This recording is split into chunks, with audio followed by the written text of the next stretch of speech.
The sun blazed mercilessly over the small western town of Dusthaven, where crowds gathered around the wooden auction block at the edge of the square. The air was thick with tension, the kind that clung to your skin and refused to leave. The sound of boots scraping against dirt mixed with the low murmur of voices, anticipation crackling like fire in the dry wind. Among the crowd stood men with cold eyes and heavy purses, their gazes locked on the trembling figure standing on the stage. She was young, pale, her hands bound loosely in front of her, a symbol of helplessness in a place that traded more in power than compassion. Her name was Clara May, a woman who had once known laughter, freedom, and the smell of rain-soaked fields. But all of that had been stolen from her by the same greed that now put her up for sale. The auctioneer, a man with a booming voice and a heart as dry as the desert, raised his gavel and began his call. "Let's start the bidding, gentlemen. A fine young lady, strong and capable. Who'll give me 200? His words sliced through the crowd, but Clara could barely hear him. Her heartbeat roared in her ears, her vision blurred under the heat and humiliation. Every cheer, every shout felt like a knife to her dignity. She had lost everything, her family, her land, her name, and now she was losing the last shred of her humanity. Then just as the bidding started, the world around her tilted. The crowd swayed like waves in a storm, and before anyone could react, her knees gave out. Gasps rippled through the onlookers as Clara collapsed backward, her body limp, her spirit almost gone. But before she could hit the ground, strong arms caught her. The man who stepped forward wasn't just another bidder, he was someone different. His clothes were dusty, his hat worn, his face half hidden under the shadow of the brim. The crowd fell silent as he held her protectively, cradling her as though she were something fragile, something precious. His jaw tightened as he looked up at the auctioneer and then at the crowd that had moments ago been cheering her sale. "She's not for sale," he said, his voice deep and steady, carrying a kind of quiet authority that silenced every murmur. The words weren't shouted, but they struck harder than any gunshot. Whispers spread through the crowd. "Who is he?" "That's Colt Weston," someone muttered, "the rancher from Lone Hollow." Colt was known across the county, a man with a reputation carved from hardship and honor. He wasn't one for towns or crowds, but today something had pulled him here. Maybe it was fate. Maybe it was the sight of a woman being treated like an object. All he knew was that he couldn't stand by. As the auctioneer stammered, trying to regain control, Colt shifted Clara gently in his arms. "She's coming with me," he said, eyes cold as steel. "Now wait just a minute." The auctioneer protested. "You can't just—" But the look Colt gave him was enough to make him stop mid-sentence. It wasn't the look of a man making a scene, it was the look of a man who had decided something. And when Colt Weston decided something, there was no turning him back. He lifted Clara effortlessly, her head resting against his chest, and began walking away from the block. No one dared to stop him.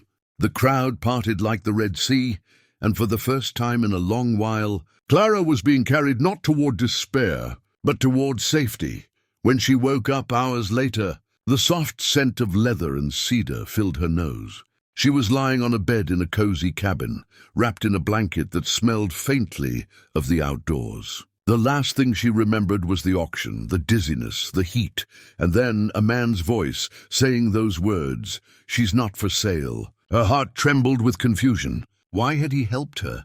Who was he? As her eyes fluttered open, she saw him sitting across the room, cleaning his hat, the late afternoon sun casting gold over his rugged features. "You're safe now," he said quietly, not looking up.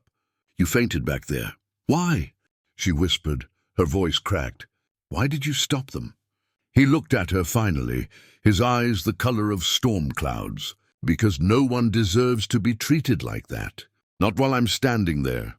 His words were simple, but they carried weight, truth, and something she hadn't felt in a long time: respect. She wanted to thank him, but her throat tightened. Tears welled up instead, slipping down her cheeks before she could stop them. Colt looked away, giving her the dignity of silence.